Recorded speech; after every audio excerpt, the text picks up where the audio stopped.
This is U syllabus. അതിലെ ഈ ഇത്രയും കാണുന്ന പോർഷൻ അത് നമ്മൾ ആക്ച്വലി ഡീൽ ചെയ്യാൻ പോകുന്നത് will be learning about semiconductor theory. എന്താണ് ബേസിക്കലി സെമി കണ്ടക്ടർ എന്ന് പറയുന്നത്? ഓക്കെ, ആൻഡ് അവിടുത്തെ കേസിൽ actually there is a very important university question. അതാണ് ഈ ഡെറിവേഷൻ. അവർ മെയിൻലി പറഞ്ഞേക്കുന്നത് കണ്ടോ, the derivation of density of electrons and density of electrons in conduction ബാൻഡും density of holes in valence ബാൻഡും. ഈ രണ്ട് ടോപ്പിക്കും അത്യാവശ്യം വലിപ്പമുള്ള രണ്ട് ഡെറിവേഷൻസ് ആണ്.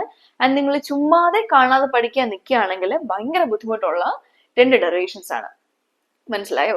So in order to understand that derivation നിങ്ങൾ from the basic, from the fundamental എന്താണ് സെമി കണ്ടക്ടർ എന്ന രീതിയിൽ പഠിച്ചാലേ നിങ്ങൾക്ക് വ്യക്തമായിട്ടും ആ രണ്ട് ഡെറിവേഷൻസ് എഴുതാൻ പറ്റത്തുള്ളൂ. ആൻഡ് ഈ second part of the syllabus എന്ന് പറയുന്നത് ബിലോങ്സ് ടു ദി എന്താണ് ഈ നമ്മൾ ഇവിടെ പഠിക്കുന്ന സെമി കണ്ടക്ടർ വെച്ചിട്ട് നമ്മൾ എന്ത് ചെയ്യും, അതിന്റെ ആപ്ലിക്കേഷനെ പഠിക്കുന്നത്.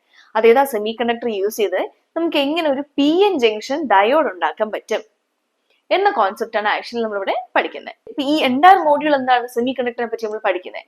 ഇനി നിങ്ങൾ എഗെയിൻ ഒരു മോഡ്യൂളും കൂടെ പഠിക്കും. നിങ്ങൾ ഗ്രൂപ്പ് A ആയാലും B ആയാലും ഒരു മോഡ്യൂളും കൂടെ നിങ്ങൾ എക്സ്ട്രാ പഠിക്കും.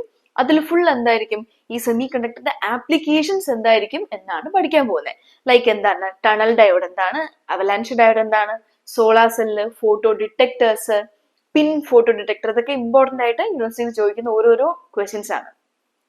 അപ്പൊ ലിറ്ററലി പറയുകയാണെങ്കിൽ നിങ്ങളുടെ രണ്ട് ഗ്രൂപ്പുകാർക്കും നിങ്ങളുടെ 4 മോഡ്യൂൾ ഫിസിക്സ് ഉള്ളതില് 2 മോഡ്യൂൾസ് എന്ന് പറയുന്നത് കംപ്ലീറ്റ്ലി ഡിവോട്ടഡ് ടു എന്താണ് സെമി കണ്ടക്ടർ തിയറിയാണ്.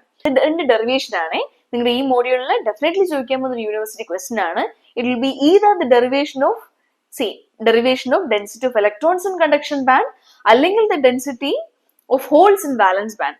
ഇത് രണ്ടും നിങ്ങൾക്ക് ഡെഫിനറ്റ്ലി ചോദിക്കാൻ പോകും. ഇതിലൊന്നും നിങ്ങൾക്ക് ചോദിക്കാൻ പോകുന്ന യൂണിവേഴ്സിറ്റി ക്വസ്റ്റൻ ആയിരിക്കും. ആൻഡ് ഈ ഒരു ഡെറിവേഷൻ പറയുന്നത്, ആ ഡെറിവേഷൻ നിങ്ങൾ നോക്കുകയാണെങ്കിൽ, കാണാതെ പഠിക്കാൻ ഉദ്ദേശിക്കുകയാണെങ്കിൽ ഭയങ്കര ബുദ്ധിമുട്ടായിരിക്കും. മനസ്സിലായി? കാരണം അതിൽ ഓരോ ടേംസ് എന്ന് പറയുന്നതും നിങ്ങൾക്ക് കംപ്ലീറ്റ്ലി നമ്മൾ ഔട്ട് ഓഫ് ദ ക്ലൗഡ് എടുക്കുന്ന പോലെ തോന്നും.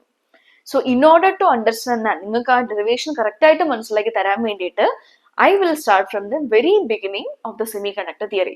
മനസ്സിലായോ? ഒരു സെമി കണ്ടക്ടർ മെറ്റീരിയൽ എടുത്തിട്ട് അതിന്റെ ലാറ്റ് സ്ട്രക്ചർ എന്താണ് എന്ന രീതിയിൽ നമ്മൾ ഇറങ്ങിച്ചെന്ന് നമ്മൾ പഠിക്കും. അതിന്റെ ഉപയോഗം ഇനി നിങ്ങൾ പഠിക്കാൻ പോകുന്ന ഫോർദർ സബ്ജക്ട്സിൽ നിങ്ങൾക്ക് അത് മനസ്സിലാവും. ഓക്കെ.